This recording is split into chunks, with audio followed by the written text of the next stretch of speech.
leave the starting line, everything in your rib cage presses down against your diaphragm. You can't breathe. You're gasping for breath. Your eyes roll back in your head. Your arms feel like they're just being pulled out of their sockets. It's just unbelievable. It's something that you must do to understand.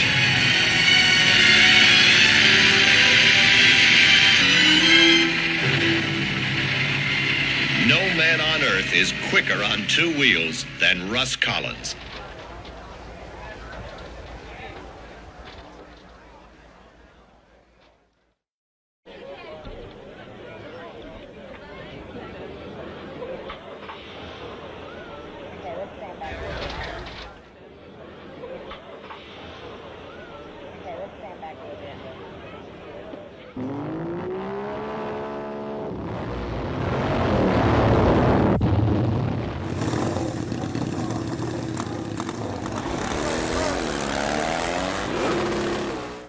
It all started when my dad called me and said, "Do you want to pick up the Sorcerer?" Of course I said yes after a moment of silence. And I quickly put a trailer and truck together and drove up to Los Angeles with a good friend of mine. And lo and behold, there was the Sorcerer in many pieces. And along with it was the Atchison, Topeka, and the Santa Fe, which he had literally on forklift blades ready to go in a dumpster. My friend tapped me on the shoulder and says, "Russ, the world's first 7-second motorcycle is about to go in a dumpster. Think we can make room in the trailer?"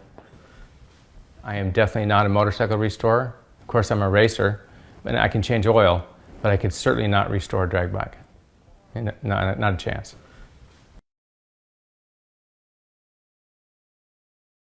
These are probably the two most difficult motorcycle restorations ever taken on, and they're very, very difficult to work with. Hey, brother. Hey. What's happening? Good to see you. Good to see you. Hi, I'm David Collins, Russell's, I call him bigger brother. He's actually my older brother.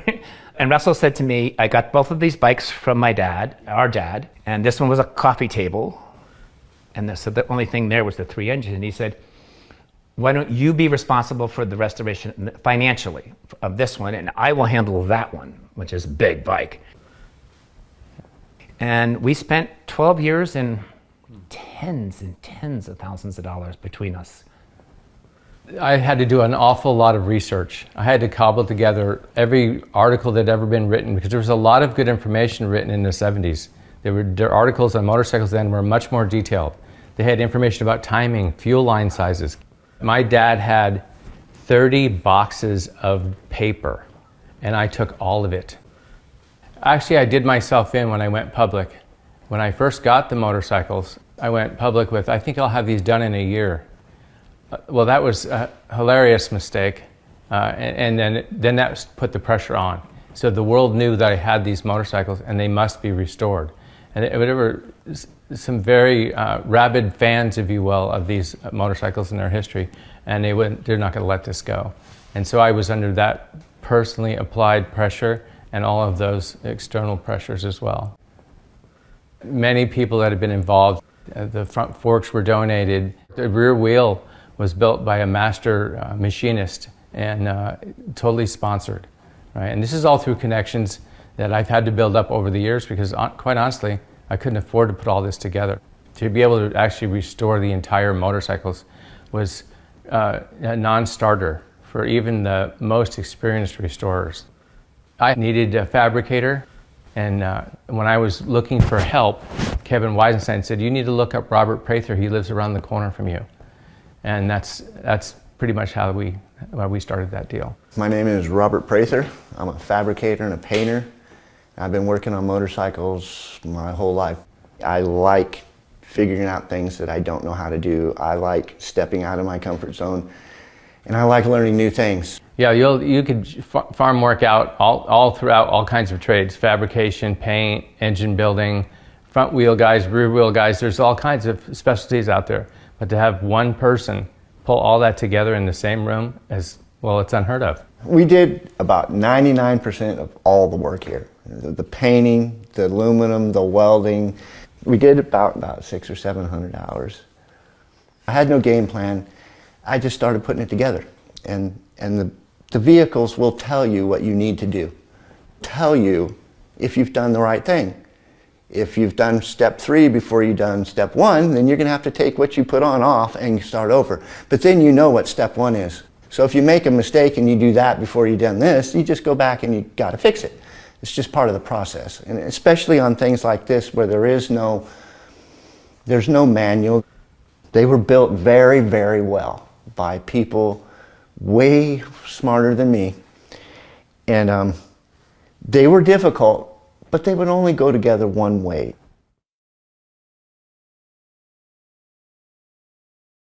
I had a sponsor that worked with me in the sportsman level of motorcycle drag racing named Randy Nelson out of Motorcycle Dynamics. He's an absolute mechanical savant at chassis building.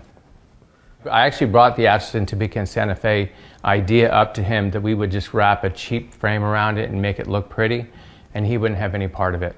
He said, no, we're going to make it run, and we're going to build the chassis out of chrome moly, like the original. And he was dead serious. It took him a bit, but he got to it, and what you see behind me is his work in the chassis. So we're very grateful.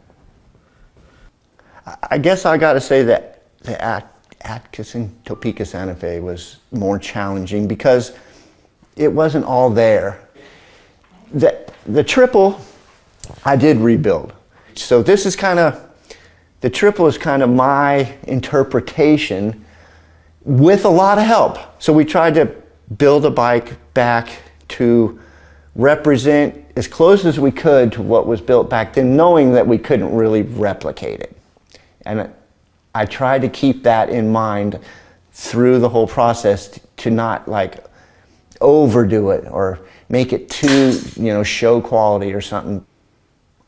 The plumbing was a difficult process for me to figure it all out and figure out how it worked. And then the bike has the gas injection, so you have several systems going on at once, and it was difficult to figure that out.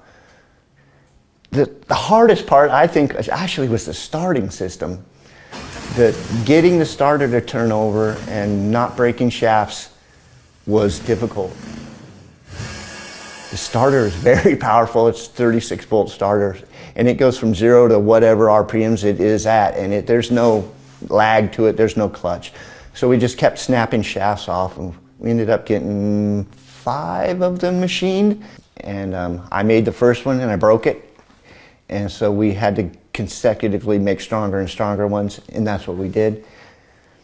So most all of it was done here without sending out. I hate sending stuff out. The oil pump, the fuel pump, the shift ram, the injectors, the clutch, the transmission, all of that stuff was brought into motorcycles from outside of the motorcycle world. I guess they were going to make so much horsepower, they were going to break transmissions on the bikes, but as far as I know, that's what they did because they started breaking stuff, I would guess. I mean, you start making 700-800 horsepower, you need more than a motorcycle transmission. The triple looked like a death machine to me. It was a notoriously poor handling motorcycle. As a matter of fact, as a person standing on the starting line every single time it went down the track, I thought it would be his last run. It was very difficult for a son to watch that. The bike crashed in, I think, May or June of 1976 and did an end over end and almost killed him. And put him in the hospital. He was full of Teflon and stainless steel and all ribs gone, crushed lungs. And while he was in the hospital and in a wheelchair, he designed the Sorcerer to go 25 mile an hour faster than the motorcycle that just about killed him.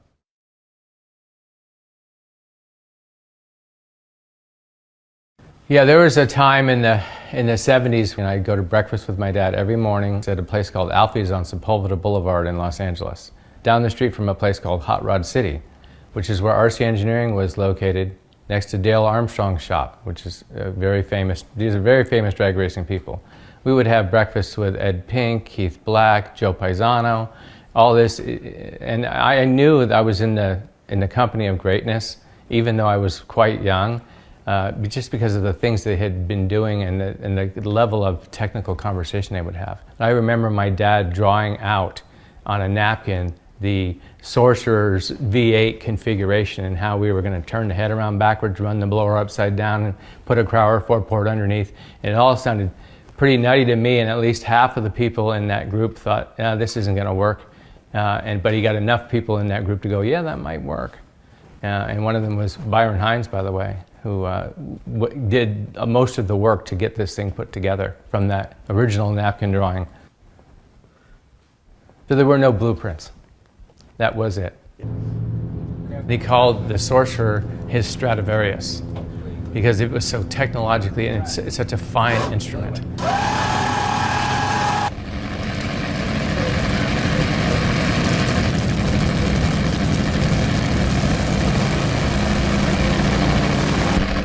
The Sorcerer is such an incredible piece of technology. My dad couldn't wait to let everyone know that Byron Hines had built this with his own 2 hands, that he'd only designed it, and of course he wrote it, but he gave the credit where credit was due, and that was Byron Hines. Byron Hines was very quiet, very unassuming, super humble, brilliant person, obviously. I got to work around him as a teenager, and I saw his handiwork up close and personal. I know he's been on the phone with Robert Prather a number of times guiding us through this process, and particularly on the Sorcerer.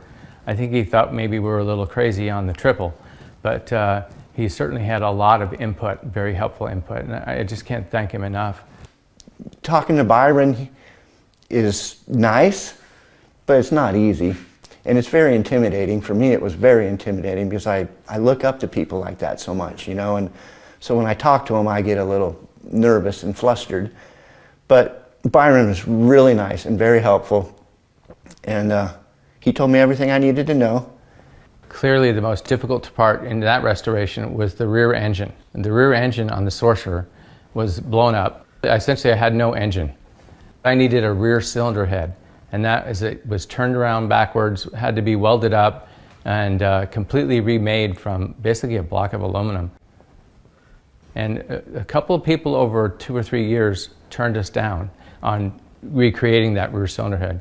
And Byron Hines decided he would just do it for us. And he sent that cylinder head to Jay Ashbach of APE. The head, the way they did this head in the rear is just amazing too. It's not just turned around, you know, it's sliced like a pancake, and half of it is turned around. And then it's all welded back together. When Byron built it, he told me that he did it all on a mill with a turntable. He said he didn't use a lathe, and he said he didn't do anything CNC, no computer controlled milling or machining. Well, this bike is almost CNC quality. But what's impressive to me is all this stuff was done by hand with micrometers and calipers and a human's hand and a human's eye. If you look at all these bolts on both sides, these plates, you can swap them back and forth, and there'll be like one bolt that won't go in. This top plate, it goes on here, and there's probably 25 or 30 bolts in it. You can spin it. All of them go in except for one. Just one. That is absolutely amazing to me. And they had to change all the oil ports and everything. It's just, it's genius. It's absolute genius is what it is. And it humbles me because I look at it and I know how long ago he did it, you know. It's just amazing. It really is amazing. And he said it took him 8 months to build the motor pod while Russ Sr. was in the hospital. It took us over that. It took us 12 years to redo it. So what's that tell you?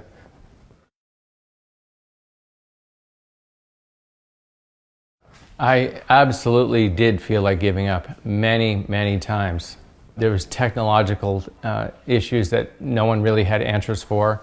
And I think I even told Robert Prather just about 2 years ago, I was about ready to push spikes off a cliff. I was pretty desperate at times, but I never did anything rash. Obviously, we have both of these behind me and both running. So yes, many, many sleepless nights. Both of these motorcycles are over 10 feet long, multiple engines. It's interesting how these motorcycles became so successful so quickly when they hit the racetrack. And that had a lot to do with my dad incorporating car guy stuff. If you look at what he's done here, this Hillborn fuel injection, all of that stuff these were all car guys. And he surrounded himself with the best in the drag racing world. And you run with those guys, you're going to go fast.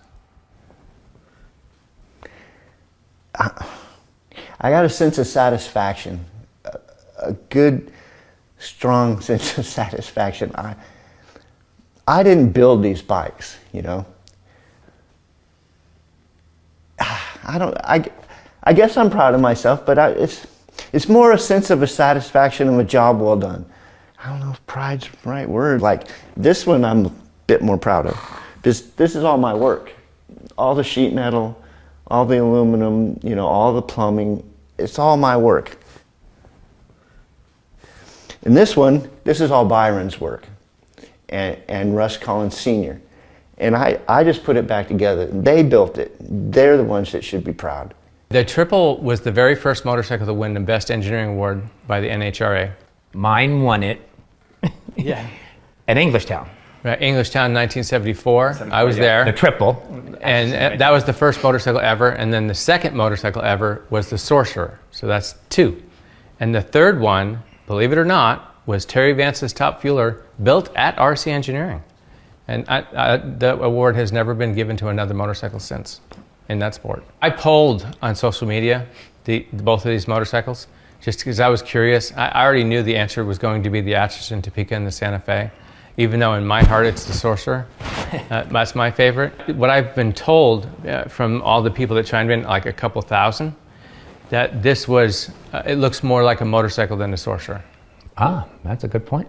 So it looks more like something you would ride. The Sorcerer looks like something not so rideable. Yeah. So it doesn't look right, and it doesn't look rideable, but I know better. This one's evil handling, and the double goes down the track straight. So I'll take the straight one, thank you. And this is the one he said couldn't be done. And my dad told me, don't bother with the Triple. And this guy financed it, and I orchestrated it, if you will. And here it is. And my dad said, if you're going to ride one of them, ride that one. That one's a handful. We disagree completely on this one because I watched this one run, and I thought every run was going to be the last that person would ever ride. And the Sorcerer was like a Cadillac. It went straight down the track, very well balanced, very high tech, extraordinary speed and torque.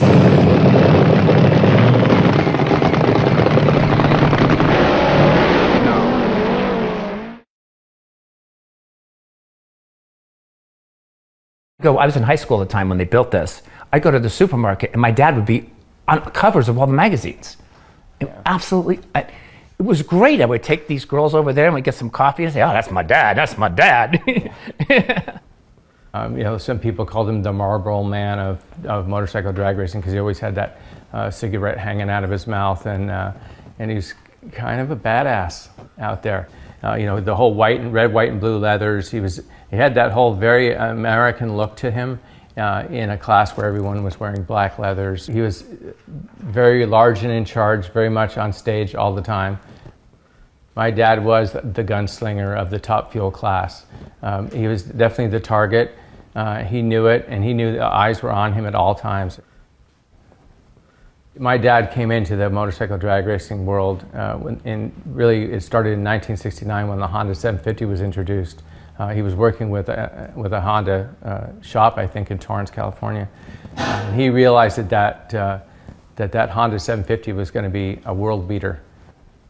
I was actually on the crew for that motorcycle for its entire run. I was 14, 15, 16, and 17 during those race days. I actually assisted with the making stainless lines. I would put my foot on the TIG welder as he got underneath the welder, and he'd say more power, less power, and we worked together alone in the shop until 10, 11 o'clock at night. And then I would put my bicycle in the back of the van and we would go home. In 1999, my dad was inducted into the AMA Hall of Fame. It was the inaugural opening of so that was the top of the top. There was probably 50 luminaries from motorsports that were. And my dad flew us all the kids in, and he's got a lot of kids. So we all got, it was like a family reunion, and he was so proud. And it was natural for us to just get our children involved. My daughter was timing cams at 13 years old on a pro stock motorcycle. It was a crazy girl accomplishment, if you will. She was gender bending back in the 80s. My son as well ran statistics for my racing team, weather stations, all kinds of good stuff. And now my grandson, he's been working with me on these bikes.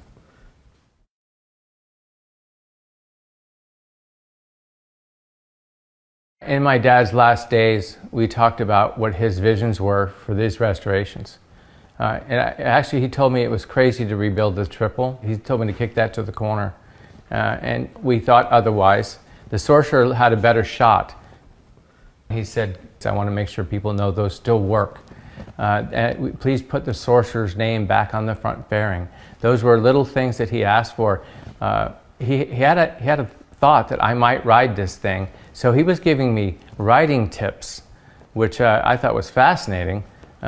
And I almost put that little bug in my ear that maybe I could ride this thing if you were crazy enough to do that. And now we've come to our senses in the last 12 years and realized what we had before us, and that would be a great disservice to the original builders of these things. And the promise to my dad was quite thin. Like I mentioned, he didn't think we could even put the Atchison, Topeka, and Santa Fe back together, as many others thought that was an impossibility. But on the Sorcerer, he was very specific about it being seen in public, and I fulfilled that promise. And for us to be able to start it was absolutely a miracle. It's pretty difficult to describe. That sound of the Sorcerer starting was one of the most beautiful mechanical sounds I've ever heard in my life.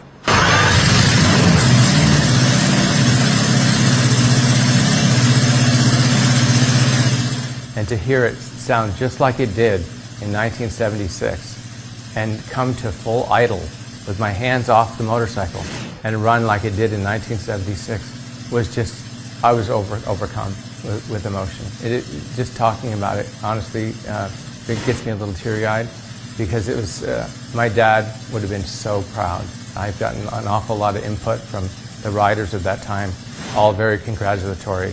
And it brought a lot of people in the social media world to tears, and they recorded that. Many documented cases of people crying seeing the Sorcerer start. So it wasn't just me. Without question, my dad would be very emotional to hear this motorcycle run. And I'm sure he'd be very proud of everyone that was involved.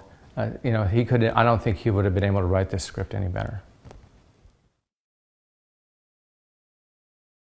The fear level is so high that it's the ultimate rush. You start converting fear to thrill because you know that you can control your own fear, and it's not really fear anymore. It's just a rush.